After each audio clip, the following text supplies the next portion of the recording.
अब हम FIR filter का लैटिस स्ट्रक्चर पढ़ने वाले हैं। तो सबसे पहले अगर हमें FIR फ़िल्टर दिया हो तो उसका कुछ ट्रांसफ़र फ़ंक्शन गिवन होगा और उसका हम लैटिस स्ट्रक्चर पढ़ेंगे, ठीक है।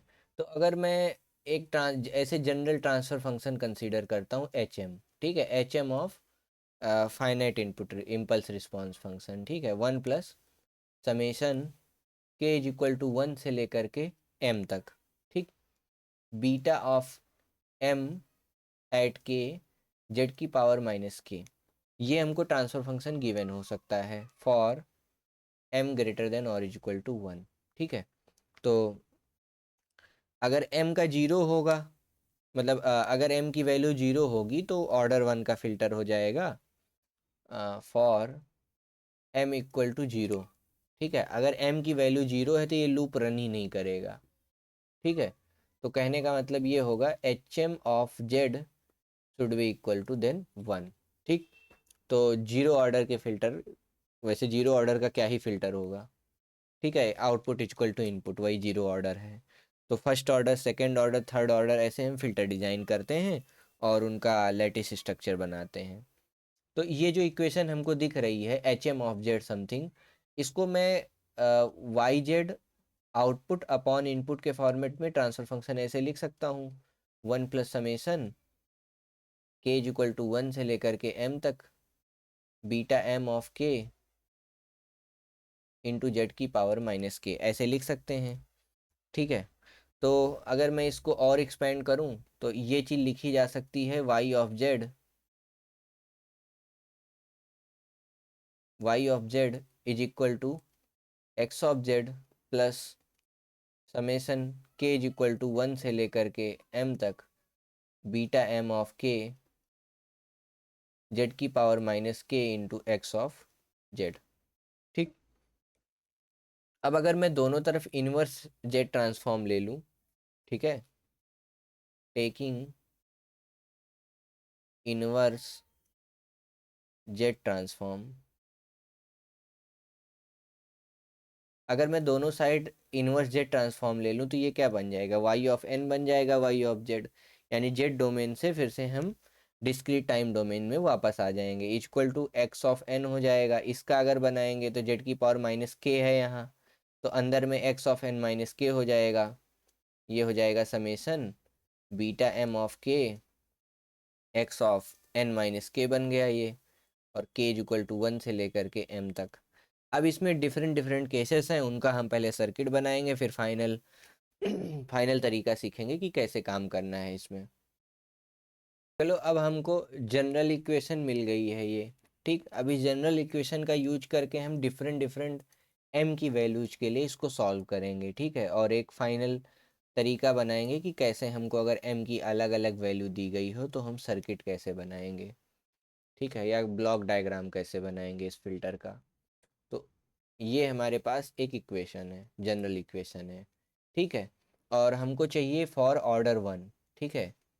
पहला केस कंसीडर करते हैं for m is equal to 1। अगर m की वैल्यू 1 है तो ये जो समेसन है वो एक ही बार रन करेगा, ठीक है। तो इसकी वैल्यू क्या आ जाएगी, Y N is equal to X of n plus summation m की वैल्यू 1 है, तो m की वैल्यू 1 होने का मतलब क्या हुआ, ये m को मैंने 1 रखा है, ठीक है।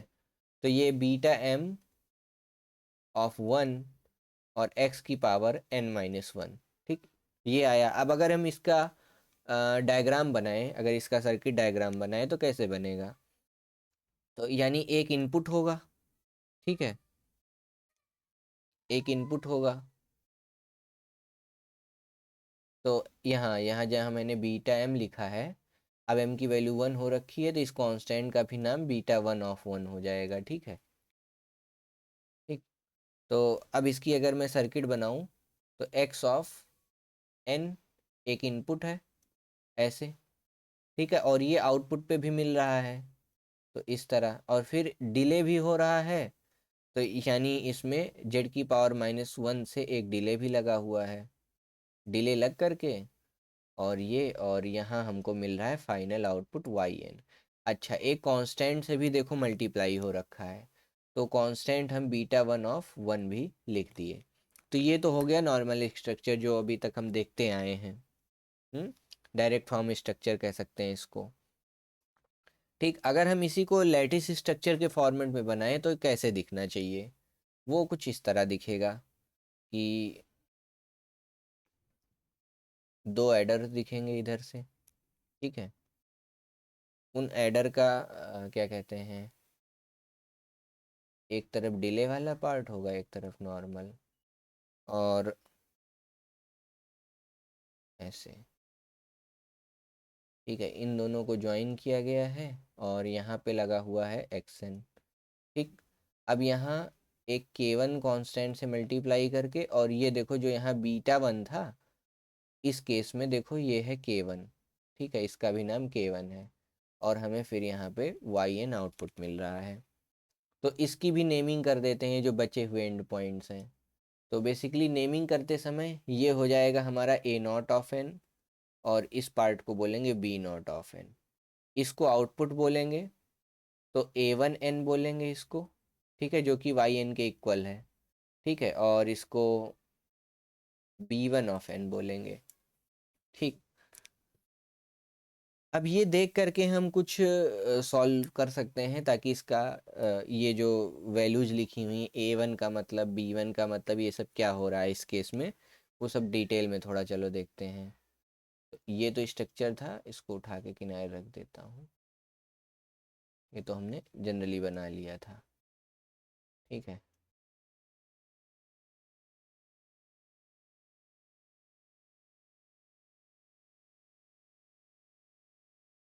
इस वाले स्ट्रक्चर पे बात करते हैं।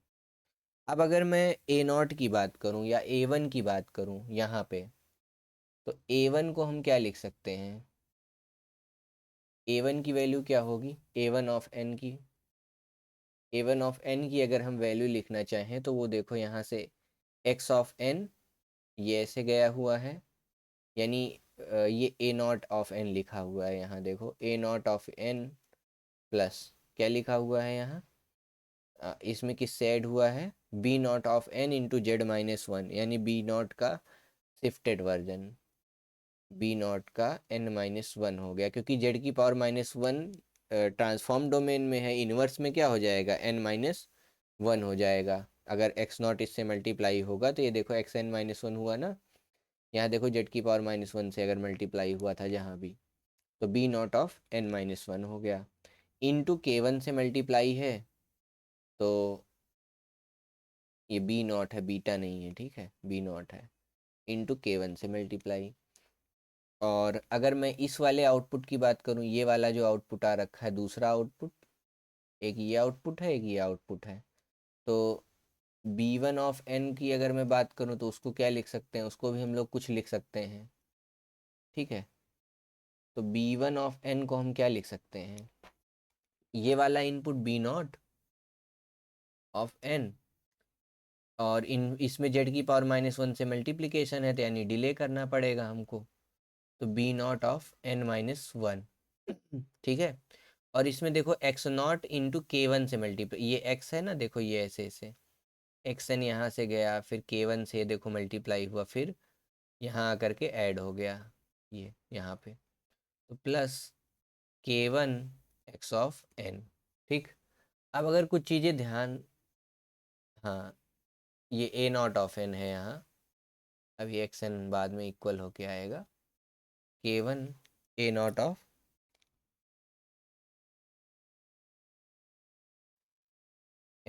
ठीक, ये तो रिजल्ट हो गया। अब देखो इसमें कुछ चीज़ें गिवन है, जैसे देखो a0 और b0 को हम सॉर्ट किए हैं और xn के इक्वल किए हैं। इससे हमको क्या मिल रहा है, a0 is equal to b0 is equal to x। तो इसको हम लिख सकते हैं x। ओ सॉरी, और a1 को yn के इक्वल किया है, तो ये हो जाएगा y। a0 की जगह x। b0 की जगह देखो हमने क्या यूज किया है, x यूज किया है, plus x into k1। Similarly ये वाला क्या हो जाएगा, b1 is equal to b0 की जगह x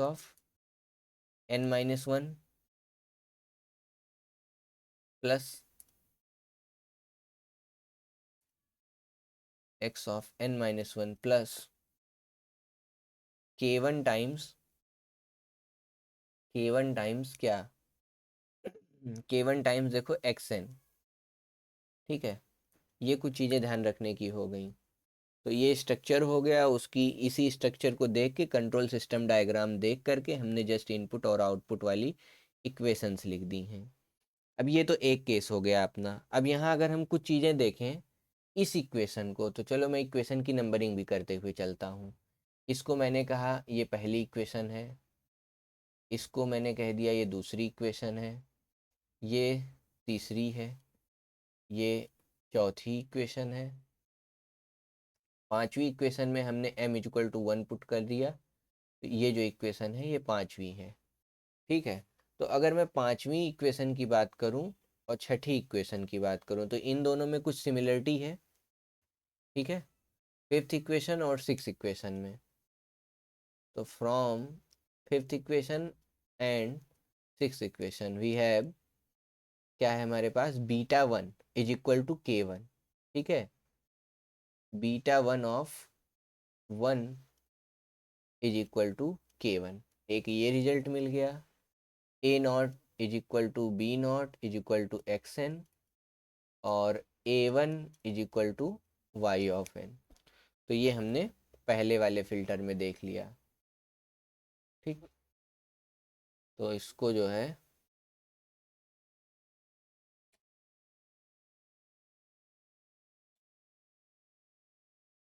इसी पेज पे रख देते हैं,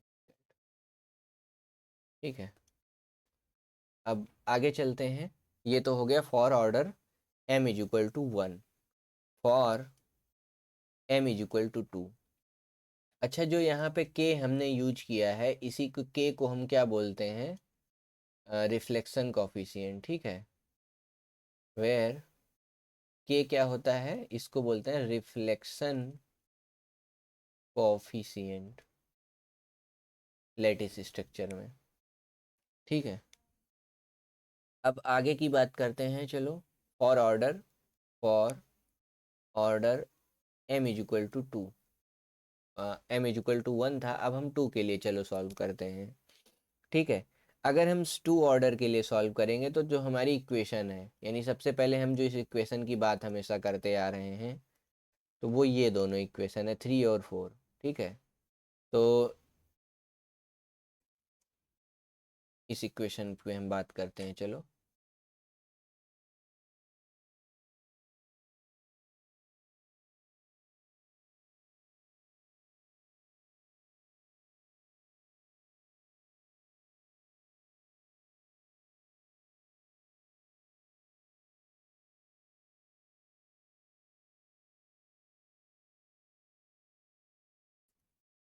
ठीक। और m is equal to two क्या होगा, तो जहाँ जहाँ m है वहाँ वहाँ देखो मैं टू कर दे रहा हूँ, जहाँ जहाँ m है वहाँ वहाँ मैं क्या लिख सकता हूँ, टू लिख सकता हूँ, ठीक है। तो ये टू के लिए सॉल्व होगा, ये टू के लिए, ये टू के लिए और ये टू के लिए। तो अगर m is equal to two हो गया है, इस इक्वेशन को अगर मैं रीराइट करूँ तो ये इक्वेशन अब क्या बन गई, y of n is equal to X of n plus B two of k की वैल्यू वन और x of n minus one plus B two of two, beta two, ठीक है, बार बार बी बोल दे रहा हूँ, बीटा टू ऑफ टू और x of n minus two. अच्छा, अगर हम ध्यान से देखें तो ये देखो इनपुट था और इसकी हम सर्किट बनाए थे लेटिस स्ट्रक्चर में, मतलब ये एक्सन के साथ में ऐसे बनाए थे। अब अगर मैं नेक्स्ट टर्म अगर सोचूं तो एक बार को मैं इसको एक्स डैश बोल सकता हूं कि नहीं, तो यानी ये जो पार्ट है इस पार्ट के लिए एज ए इनपुट सर्व कर सकता है, ठीक है।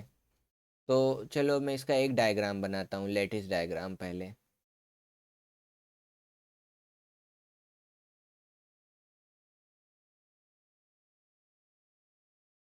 ठीक है। तो ये इक्वेशन हो गई और इस इक्वेशन का यूज करके मैं अब एक डायग्राम बनाना चाहता हूँ,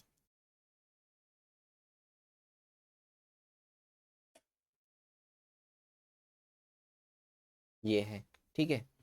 अब देखो क्या है, ये एक्सन है तो सबसे पहले मैं एक स्टेज बनाता हूँ, चलो ये यहाँ adder,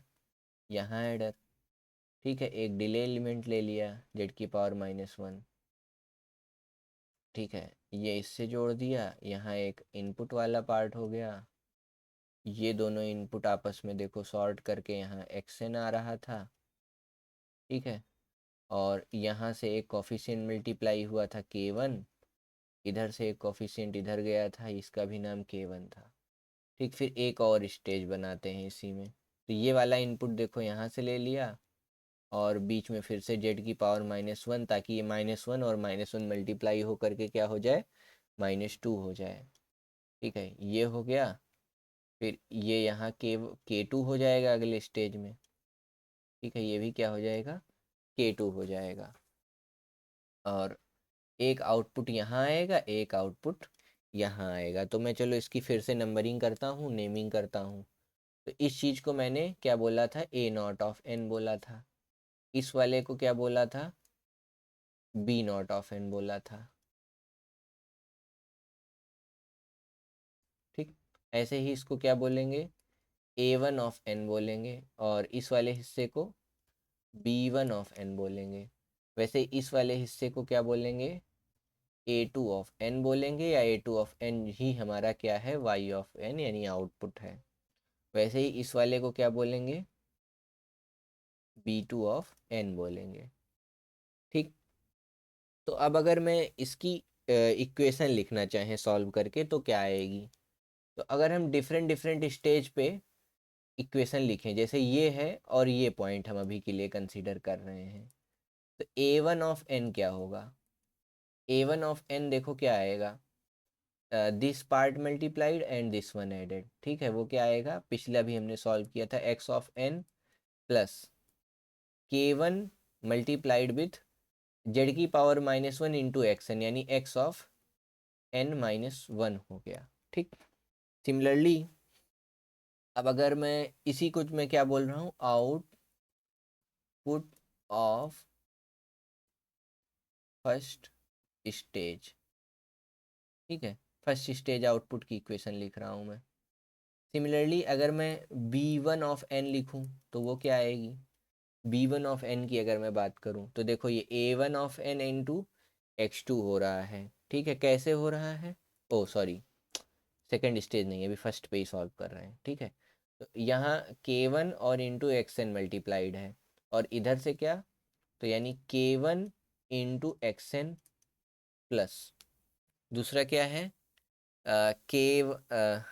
k1 into X N हो गया, और x(n−1), ठीक है, प्लस x(n−1), यानी z⁻⁻1 से ये मल्टीप्लाई हुआ तो ये बन गया x(n−1). तो एक स्टेज हमने सॉल्व किया। ऐसे ही सेकेंड स्टेज की चलो इक्वेशन लिखते हैं और नंबरिंग भी करते हुए चलता हूँ। तो ये कौन सी थी, इक्वेशन नंबर 7 थी, यहाँ तक 7 के बाद इसको बोल देता हूँ 8, को बोल देता हूँ 9, और ये एक्सपेंड करके लिखी है 10। ये हो गई हमारी इक्वेशन नंबर 11 और 12, ठीक। अब आते हैं सेकेंड स्टेज की, तो हमें इस फिगर की ज़रूरत पड़ेगी, तो इस फिगर को यहाँ पे भी है,